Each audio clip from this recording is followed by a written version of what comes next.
நம்ம தமிழ்நாட்டின் நடிப்பு அரக்கன் வந்து கேமரா பார்த்து பேசிட்டு இருந்தப்போ கேமரா திரும்பினதெல்லாம் வந்து ஒரு டிபிக்கல் என்ன சொல்றது பிக் பாஸோட குசும்புன்னு சொல்லலாம். சாரி, பிக் பாஸோட குசும்புன்ற கேமராமேனோட குசும்புன்னு சொல்லலாம். நல்லா இருந்துச்சு ஒரு மாதிரி. அண்ட் இவர் இந்த மாதிரி பண்ணிட்டு இருந்தப்போ விக்ரம் வந்து கலாய்ச்சிட்டு இருந்தார். ஸோ ஒரு ஒரு ப்ராப்பர் ட்ரோல் ஒருத்தர் பண்ணுறது வந்து ட்ரோல் வர்த்தியாக இருக்குது, கிண்டல் பண்ணணும்னு கையெல்லாம் அப்படியே ஒரு மாதிரி அப்படியே என்ன சொல்கிறது, கிண்டல் பண்ணாமல் இருக்க முடியாதுன்னு தோன்றப்போ அதை கிண்டல் பண்ணுறப்போ மக்கள் பார்க்குறதுக்கு ரசிக்கும்படியாக இருந்துச்சு. திவாகருக்குமே அது பிடிச்சிருந்துச்சு.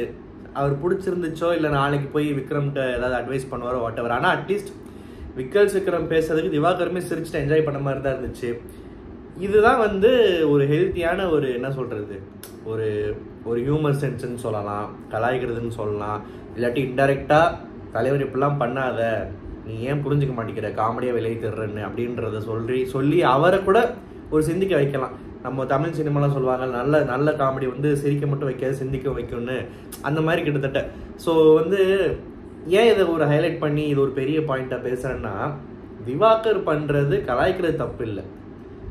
அதை வந்து திவாகர் பண்ணுறதை கலாய்க்காமல் எப்படி கலாய்க்கிறதுன்னு தெரியாமல் அவரை பர்சனலாக அட்டாக் பண்ணி வார்த்தை விட்டு பாடி ஷேம் பண்ணி புள்ளி பண்ணி அந்த மாதிரி பண்ணுறாங்கல்ல, அதுதான் வந்து தப்பு. அதுதான் வந்து ஆக்சுவலாக மக்களுக்கு பிடிக்கல. நிறைய பேர் நினச்சிட்டு இருக்காங்க திவாகருக்கு சப்போர்ட் பண்ணுறவங்களாம் வந்து திவாகரோட ரசிகம் போல், அவர் பண்ணுற ரீல்ஸ் எல்லாம் ரசிக்கிறாங்க போல், நடிப்பு அரக்கன்னு அவர் ஏற்றுக்கிறாங்க போலன்னு சொல்லிட்டு. ஸோ அப்படி கிடையாது. இன்னைக்கு விக்ரம் பண்ணதை பார்த்தீங்களா? இப்போ நமக்கு ஒரு பிடிச்ச நடிகர் ஒருத்தர் இருக்காரு, நம்ம பிடிச்ச நடிகரை எவனோ ஒருத்தர் கிண்டல் பண்ணுறான், அவன் கிண்டல் பண்ணுறது ரசிக்கப்படி இருந்துச்சுன்னா நமக்கே அது திரும்ப ரிப்பீட்டடாக பார்க்க தோணும், நம்மளும் சேர்ந்து சிரிப்போம். சம்மந்தப்பட்டவங்களே பார்த்தா கூட பரவாயில்ல நல்ல திறமைசாலின்னு சொல்லி ஒத்துப்பாங்க. ஒரு நல்ல எக்ஸாம்பிள் சொல்லவா, இப்போ நான் வந்து கமல் ஃபேனு, ஓகேவா? எனக்கு வந்து கோபி சுதாகர் வீடியோவில் கோபி வந்து கமலை இமிடேட் பண்ணுறது எனக்கு ரொம்ப பிடிக்கும், ரசிக்கும்படியாக இருக்கும். சம்மந்தம் இல்லாமல் எவனோ ஒருத்தர் சோஷியல் மீடியாவில் வேறு ஏதாவது வீடியோவில் எவனோ ஒருத்தர் வந்து நானும் கிண்டல் பண்ணுற மாதிரி பேசிகிட்டு இருந்தான்னா அது வந்து ஒரு எனக்கு வந்து அதில் காமெடியும் வராது, ப்ளஸ் அவன் கிண்டல் பண்ணுற அந்த பாயிண்ட்டும் வந்து பேஸ்லெஸ்ஸாக இருக்கும், சென்ஸ்லெஸ்ஸாக இருக்கும், ஒரு எல்லையை தாண்டுற மாதிரி இருக்கும், ஒரு சிரிப்பும் வராது. ஸோ அதுதான் கடுப்பாக இருக்கும். ஆனால் இங்கே கோபி பண்ணுறத பார்த்தீங்கன்னா பிடிச்ச ஆக்டரை பண்ணாலுமே வந்து பரவாயில்ல நீ இன்னும் நல்லா பண்ணு, உண்மையாகவே வந்து அவ்வளோ என்ன சொல்கிறது, இந்த பிக் பாஸ் பைபாஸ் பாவங்கள்ன்ற பேரில் நம்ம கமல் ஹோஸ்ட் பண்ணப்போ கோபி பண்ணதெல்லாம் பார்த்தீங்கன்னா இந்த ரெட் கார்டு மேட்டர் எபிசோடெலாம் வந்து என்னால் மறக்கவே முடியாது, சொல்லாமல் இருக்கவே முடியல. ஸோ அதுதான் விஷயம் இதில். இது வந்து ஆக்சுவலாக ஒரு சின்ன விஷயந்தான். விக்ரம் வந்து திவாகர் கலாச்சாரம் நல்லா இருந்துச்சு, பட் இதுக்கு ரொம்ப லென்த்தாக பேசிட்டேன்னு நினைக்கிறேன். பட் பரவாயில்ல, ஓகே. அதை எக்ஸாம்பிளாக அட்லீஸ்ட் சொல்லி ஏன் வினோத், கமருதீன், அப்புறம் உள்ளே வந்து சில பேர் பண்ணுற கமெண்ட்ஸு, பின்னாடி நின்று பண்ணுற பிரவீன், இவங்கெல்லாம் வாங்கி கட்டிக்கிறாங்க, இல்லாட்டி நமக்கு பார்க்கறதுக்கு பிடிக்க மாட்டேங்குதுன்றதுக்கு சில பேருக்கு அட்லீஸ்ட் 1-2 பேருக்கு வந்து பிளைண்டாக திவாகருக்கு சப்போர்ட் பண்ணுற மாதிரி தோணுச்சுன்னா இந்த பாயிண்ட் மூலயமா சொல்ல வர விஷயம் உங்களுக்கு புரியும். அண்டு பார்வதி வந்து இந்த கமருதீனை பற்றி பின்னாடி திவாகர்கிட்ட பேசினதுக்கு வந்து போய் சாரி பூரின்னு சொல்லிட்டு கமருதீன்கிட்ட பேசிக்கிட்டு இருக்கு. அவர் வந்து அதில் ஹர்ட் ஆகி விட மாட்டுறாரு. இது ரொம்ப இழுத்துட்டு போகிற மாதிரி தான் இருக்குது ஒரு மாதிரி. அதாவது பார்வதி வந்து இவனை வச்சு எனக்கு உள்ள ஒன்றும் இல்லை, வெளியே டெவலப் ஆக போகிறதுல முன்னாடியே சொல்லிருச்சு. இருந்தாலும் இப்படி பளிச்சுன்னு போட்டு கொடுத்தோடனே வந்து இது வந்து எல்லாருமே வந்து எப்படி சொல்கிறது, இவங்கிட்ட ஒரு மாதிரி பேசிட்டு அங்கே போய் அந்த பேட் டச்சு அது அந்த மாதிரி ஏதோ பேசிட்டு அது ஒரு பெரிய கேஸ் வரக்கூடாதுன்னு சொல்லிட்டு ஒரு மரண பீதியில் பயந்துருச்சு. ஸோ சம்மந்தப்பட்ட ஆள்கிட்ட சாரி சொல்லிட்டு முடிச்சிடலாம். பட் சாரி சொன்னதுக்கு அப்புறமும் வந்து அவங்களுக்குள்ள வந்து ஒரு இதே ஜவு முட்டை மாதிரி அதை இழுத்துக்கிட்டு இருக்காங்க. இதை வந்து பார்வதி என்ன பண்ணிருச்சு, ஒயல் கடைக்கிட்ட இதை போய் ஐடியா கிளம்புன்னு சொல்லிட்டு போய் பேச அவங்க யதார்த்தமாக ஒரு வார்த்தை சொன்னாங்க, வீட்டில் இப்போ உங்கள் அம்மாலாம் பார்த்தா என்ன நினைப்பாங்க யோசிச்சு பாருங்கன்னு சொல்லிட்டு. அதை வந்து யதார்த்தமாக தான் சொன்னாங்க, நல்ல விதமாக தான் சொன்னாங்க. இப்போ நான் நேற்று எல்லா ஒயல் கடையும் திட்டினேன், பட் இன்னைக்கு சொல்கிறேன், இன்னைக்கு வந்து திவ்யாவும் பொண்டாட்டியும், ஸோ பொண்டாட்டின்றது யாரும் உங்களுக்கு புரியுங்க, பொண்டாட்டியும் திவ்யாவும் சேர்ந்து ஒரு சக பெண்மணியாக வந்து பார்வதிக்கு பண்ண ஒரு அட்வைஸாக இருக்கட்டும், சொல்யூஷனாக இருக்கட்டும், வீட்டில் வந்து அம்மா என்ன நினைப்பாங்கன்னு சொல்கிறது ஒரு யதார்த்தமாக சொன்னது. ஏன்னா அந்த பொண்ணு வந்து ஒரு ஹெல்ப் சீக் பண்ணுறப்போ பதிலுக்கு அந்த பொண்ணுக்கு தேவையான ஒரு அட்வைஸ் தான் பண்ணாங்க. இதை பார்வதி அப்படியே ட்விஸ்ட் பண்ணி பார்வதி வந்து சொல்கிறப்போவே இதில் ஒரு விஷயம் நான் ட்விஸ்ட் பண்ணி கூட வேணாமே, சொல்கிறப்போவே எங்கள் அம்மாலாம் அப்படி எதுவும் நினைக்க மாட்டாங்க, எங்கள் அம்மாவுக்கு என்னை பற்றி நல்லா தெரியும் அப்படின்னு சொல்லியிருந்தா அங்கேயே அது முடிஞ்சிருச்சு. அதை யோசிச்சு வச்சு டாஸ்க் வரைக்கும் இழுத்து கொண்டு வந்து எங்கள் அம்மாலாம் என்ன நினைப்பாங்கன்னா இவங்க பேசுகிறாங்கன்ற மாதிரி வேற ப்ரொஜெக்ட் பண்ணி விட்டது வந்து உண்மையாகவே வைல்ட் கார்டாக உள்ளே வந்தவங்க எதிர்பார்த்துருக்கவே மாட்டாங்க. ஆஹா சும்மா வாடா சொல்கிறாங்க பார்வதிக்கு வாய் அதிகம்னு நம்மளே போட்டு தள்ளிடுச்சே ஒரு செகண்ட்லேருந்து யோசிச்சிருப்பாங்க. ஸோ இது வந்து தேவையில்லாத கண்டென்ட்டு. கமுருதின்னு ஏதோ வந்து நான் ஒன்றும் தெரியாத பாப்பா மாதிரியும் அவர்கிட்ட சாரி கேட்டு அதை மூடுங்கன்ற மாதிரியும் இவங்க பேசிகிட்டு இருக்காங்க. நம்மால் ஏற்கனவே ஒரு மாதம் வாங்கின பேர் 10 வெளியே நாறுதுன்றது ஊருக்கே தெரியும். அண்டு அந்த கனி ஒன்று சொன்னாங்க, சரி ஓகே ஆர்டராகவே போவோம். ஒரு வீடு இனிமேல் இந்த சூப்பர் டீலக்ஸு ஆர்னே காண்டம் இந்த கர்மம்லாம் கிடையாது. ஒரே வீடு, ஒரே பிக் பாஸ் ஹவுஸு, எல்லாருக்குமே ஈக்குவல் ட்ரீட்மெண்ட், முக்கியமாக நாமினேஷன்ஸும் எல்லாருமே இருப்பாங்க அப்படின்னு அந்த நாமினேஷன் பண்ணுறதுக்கு எல்லாருமே ஓப்பனாக இருப்பாங்கன்றது நல்ல விஷயம். போன சீசன்லாம் வந்து நான் பாதியில் அத்துக்கிட்டு போனதுக்கு காரணமே இந்த பாய்ஸ் வர்சஸ் கேர்ள்ஸு, அப்புறம் அதுக்கு முன்னாடி பிக் பாஸு ஸ்மால் பாஸு, யாரா இந்த கரும்பு பிடிச்ச ஐடியாலாம் கொடுக்குறான்னு தோணும். இந்த வாட்டியுமே அதை கிட்டத்தட்ட ரொம்ப இந்த வாட்டி சுவாரஸ்யத்துக்கு எடுக்கல. இருந்தாலுமே ஒரு குழப்பத்திலே இருக்கும், என்னடா இது சூப்பர் டீலக்ஸ்ன்றாங்க, பிக் பாஸ்ன்றாங்க, அப்புறம் அவனுக்கு அதுன்றாங்க இதுன்றாங்க, ஒரு மாதிரி இருந்துச்சுல, ஒரு பிச்சு போட்ட மாதிரியே ஒரு ஃபீல் இருந்துச்சுல. ஸோ அதெல்லாம் இனிமேல் கிடையாதுன்ட்டாங்க. அண்ட் ஓப்பன் நாமினேஷன்ஸ் வச்சுட்டாங்க. அதுக்கு முன்னாடி வந்து இந்த கேப்டன்சி டாஸ்க்கு வந்த உடனே அடிச்சதுரா பம்பர் லாட்ரி நோகாமல் நொங்குதிங்க 2 வாக்கு சொன்ன மாதிரி 4 பேருக்கும் டாஸ்க் வச்சு டக்குன்னு கேப்டன் ஆயிடுச்சு திவ்யா. கேப்டன் ஆனது தான் ஆச்சு, ஊருக்கே வந்து உபதேசமா அப்படின்ற மாதிரி வந்து அது சொல்கிறது அதுவே ஃபாலோ பண்ண முடியலை. யாரும் ட்ரிகர் ஆகாதீங்க பொறுமையாக பேசுங்கன்னு சொல்லுது, அது ட்ரிகர் ஆகி கத்த ஆரம்பிக்குது. அமைதியாக பேசுங்கன்னு சொல்லிட்டு அது கத்த ஆரம்பிக்குது. அந்த எக்ஸ் கண்டஸ்டன்ஸோட ரிவ்யூலாம் பார்த்தீங்கன்னா அவங்க சொல்லுவாங்க, அந்த வீடு உங்களை ரிவ்யூ விடுங்க, என்கிட்டே பர்சனலாக சொல்லியிருக்காங்க, அந்த வீடு வந்து உங்களை அப்படியே மாற்றிடும், அந்த வீடு வந்து உங்களை அப்படியே வேறு மாதிரி கொண்டு போயிடும் அப்படின்லாம் சொல்கிறப்போ அது அது அது எனக்கு மைண்டில் எப்பவுமே ஞாபகம் இருக்கும். அந்த மாதிரி தான் என்ன தான் ஒயில்ட் கார்டாக இருந்தாலும் அட்வான்டேஜ் இருந்தாலும் ஒரு நாள் தாக்கு பிடிக்க முடியல. இந்த சீசன் கத்திக்கிட்டே இருக்காங்கன்னு அப்படின்னு கம்ப்ளைண்ட் பண்ணிட்டு உள்ளே போனவனே உள்ளே அடுத்த நாள் வந்து தலையை பிடிச்சி கத்த ஆரம்பிச்சிட்டோம். ஏன்னா நம்ம உள்ளே இருக்கிற நம்ம ஆளுங்களோட திறமை அப்படி. ஸோ இது வந்து பார்க்கறதுக்கு காமெடியாக இருந்துச்சு. ஆனால் டிஃபால்ட்டாகவே வந்து இவங்களே தப்பு சொல்ல முடியாது. திவ்யாவுமே வந்து ரொம்ப ஒரு கராரான கேஸாக தான் இருக்கும் போல், எல்லாத்துக்குமே கோவப்படுற மாதிரி முறுக்கிக்கு நிற்கிற மாதிரி இருக்குது. நாமினேஷன்ஸ் அப்போ யார் எந்த சென்று பேசக்கூடாதுன்னு சொல்லிச்சு. அப்புறம் உனக்கு வந்தா ரத்தம் எனக்கு வந்து தக்காளி சட்னியான்றப்போ அங்கே வந்து ஒருத்தவங்க தன்னை சொன்னோன்னு எந்திரிச்சு பேச ஆரம்பிக்குது. இந்த மாதிரி நேரத்தில் ஏன்னா ரொம்ப பர்ஃபெக்ட்ன்ற சர்டிஃபிகேட் வச்சுக்கிட்டு பெரிய இது மாதிரி எல்லாருமே வந்து எல்லாரு மேலேயும் அதான் இவங்க வந்த விதம் அப்படி. அமித்தை கூட விட்டுருங்க, இவங்க வந்த விதத்தில் உள்ள பல பேர் காண்டா இருக்காங்க. ஸோ எப்படா திருப்பி கொடுப்போன்னு ரெடியாக இருக்காங்க. அதனால் ரொம்ப கஷ்டம், ஒரு வாரத்துக்கு அடி வாங்கிட்டே தான் இருப்பாங்க நினைக்கிறேன். ஓப்பன் நாமினேஷன்ஸ் வச்சாங்க, இன்ட்ரெஸ்டிங்காக இருந்துச்சு. கனி வந்து இந்த சீசன் இப்படி ஒரு கேடு கிட்ட பேர் வாங்கினதுக்கு காரணமே வந்து 2 பேரும் நினைக்கிறது யாருன்னு பார்த்தீங்கன்னா அப்படின்னு சொல்லிட்டு நம்பர் 1 வேர்ல்ட்ஸ் நம்பர் 1 கேடு கெட்ட கேரக்டராக இப்போ ட்ரெண்ட் ஆகிட்டு இருக்கிற ஒருத்தரை சொல்லுவாங்கன்னு பார்த்தா அவன் பேரை சொல்லாமல் வேற 2 பேர் சொன்னாங்க. பட் அவங்க கண்டுக்கு அந்த 2 பேர் தெரிஞ்சாங்க போல. மேபி எல்லாருக்கும் சொல்கிற மாதிரி ஈஸி டார்கெட்ஸ். இவங்க 2 பேரை சொன்னால் கத்திட்டு போயிடுவாங்க, நம்மளை அட்டாக் பண்ண மாட்டாங்க, வச்சு செய்ய மாட்டாங்க, ப்ளஸ் நிறைய பேர் சொல்கிறதுக்கு ஆள் இருக்குதுன்னு சொல்லிட்டு பார்வதி திவாகரன்ட்டு போயிட்டாங்க. அண்ட் அதுக்கப்புறம் பார்த்தீங்கன்னா இந்த புருஷன் பொண்டாட்டியெல்லாம் அவங்க பேசிட்டு போயிட்டாங்க.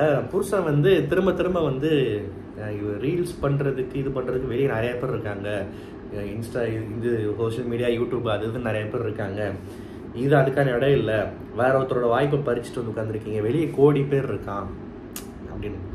அதான் நான் நேற்றோட விட்டுறலாம், நேற்று நிறைய கமெண்ட்ஸ் வந்துச்சு, உங்கள் ரிவ்யூ பிடிக்கும் பட் இப்படி வார்த்தையை எப்படி விடுறீங்கன்னு. எனக்குமே வந்து பிடிச்சா பேசுகிறோம், ஆனால் ஒரு எமோஷன் இருக்கிறப்போ அதை வெளியே வந்து காட்டுறதுக்கு பேர் தான் ஒரு நேர்மையான ரிவ்யூ வாட் எவர் அப்படின்னு சொல்ல வரல.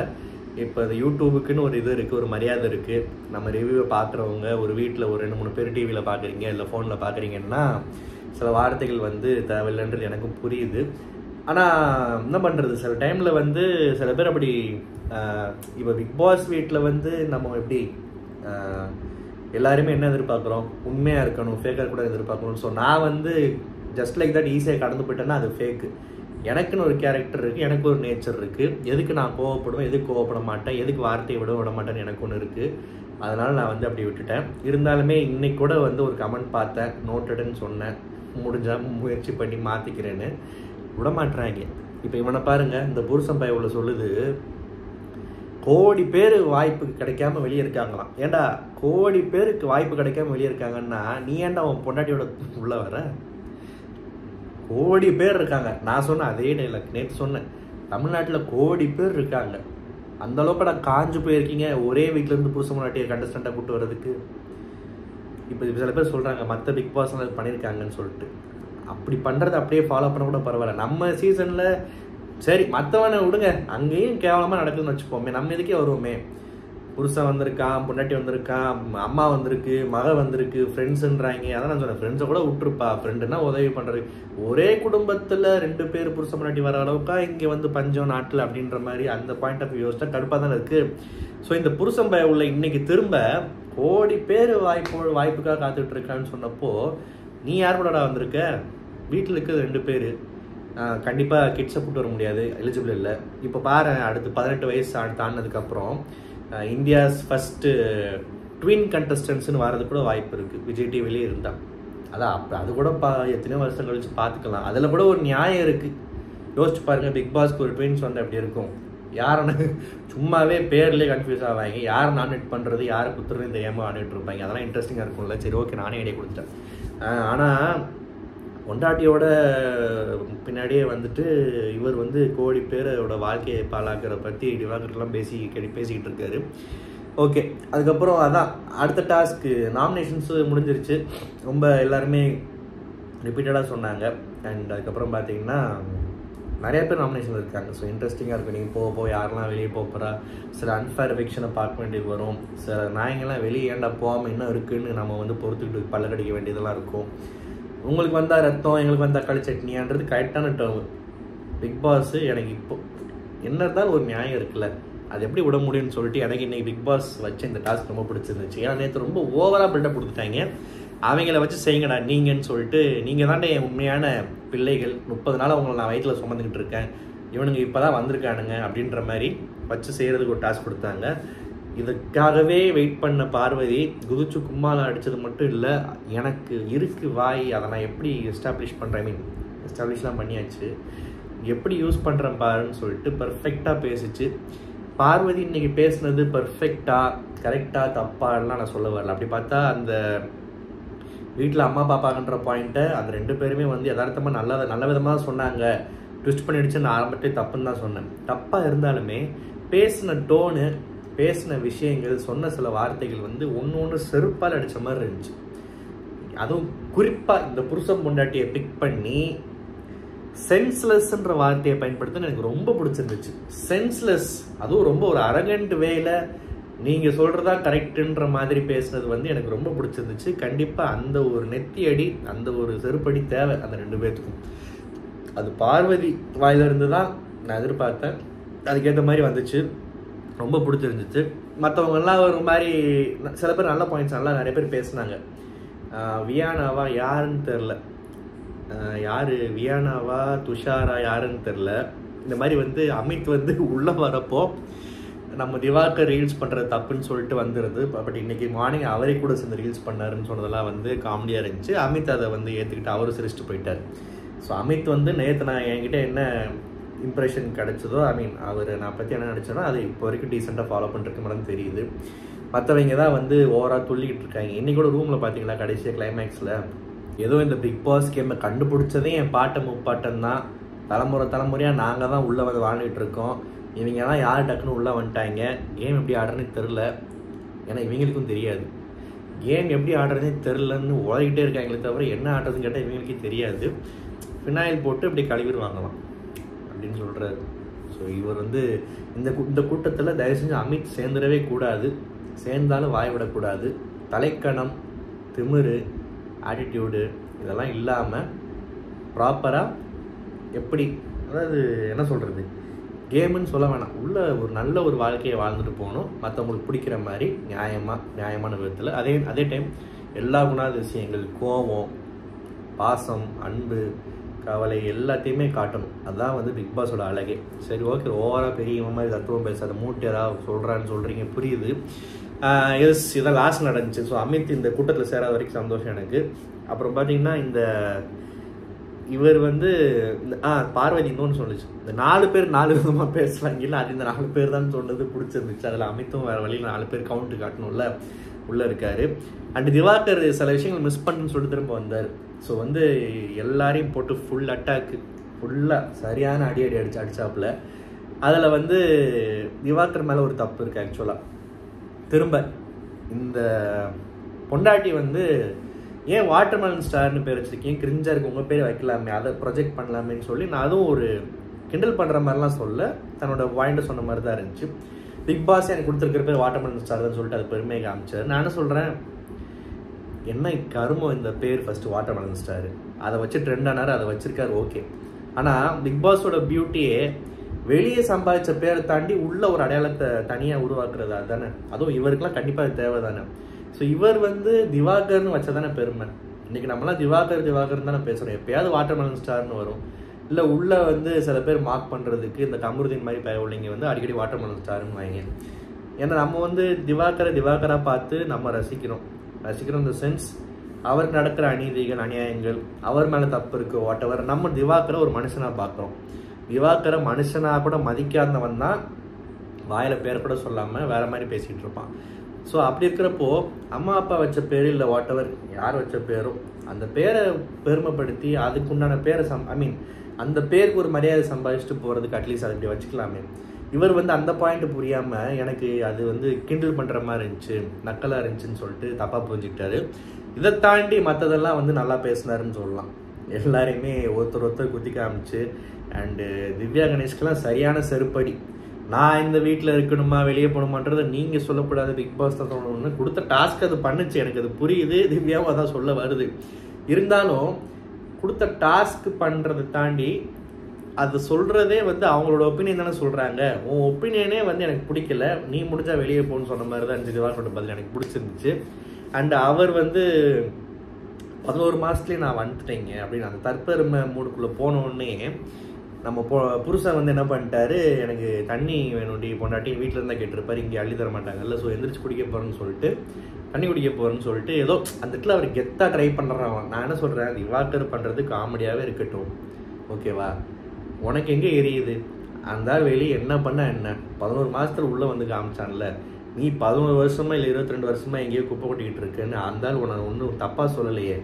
நீ ஏதோ ட்ரை பண்ணி லைஃப்பில் மேலே வந்து கடைசியில் இப்போ மாமன் மச்சான்னு ஹோஸ்ட் கூட ஒரு ஃப்ரெண்ட்ஷிப் வச்சு இப்போ நீ உள்ளே வந்து அதுவும் பொண்டாட்டியை கூப்பிட்டு வந்து வீட்டில் உட்கார வச்சுருக்க.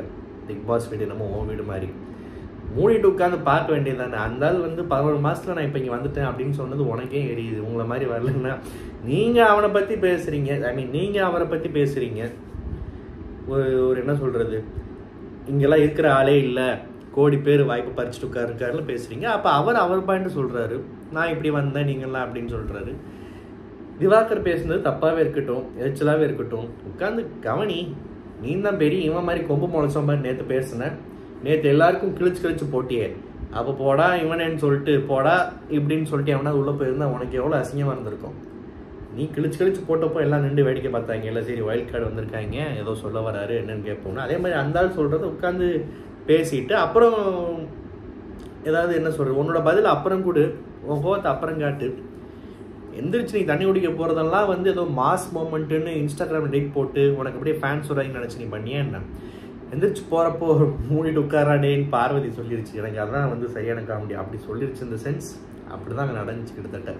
அப்படிலாம் எந்திரிச்சு போகக்கூடாதுன்னு சொல்லிட்டு பாதிலே வாட்டர் பாட்டில் கொடுத்துட்டு போய் உட்காரான்னு அமுச்சு விட்டாங்க. ஸோ வந்து உட்காந்துட்டாப்புல. அண்டு அதான் லாஸ்ட்டில் நான் சொன்ன மாதிரி இந்த 3 மேதாவிகளும் வந்து இவங்களுக்கெல்லாம் கேமே தெரியலை புரியலைன்னாங்க. அதில் ஒரு பாயிண்ட் நான் அக்ரி பண்ணுவேன். பார்வதியை பார்த்தீங்களா எப்படி ட்விஸ்ட் பண்ணி விட்டான்னு அப்படின்னு சொன்னாங்க. அது கேட்டு தான், அது அவங்க மேலே தப்பு இல்லை. மற்றபடி இந்த வீட்டே வந்து விநாயல் போட்டு அப்படியே பெருக்கி கூட்டி சுத்தம் பண்ணணும்னு பேசுகிற அளவுக்கு இதுங்களுக்கு ஒன்றும் தகுதியும் இல்லை. அப்படி ஒன்றும் கிழிக்கலை. என்ன கிழிக்க போகுதுன்றதை பொறுத்து இருந்தால் பார்க்கணும். இந்த ரிவ்யூ உங்களுக்கு பிடிச்சிருந்தா மறக்காம சேனல் சப்ஸ்கிரைப் பண்ணுங்கள். நன்றி, வணக்கம்.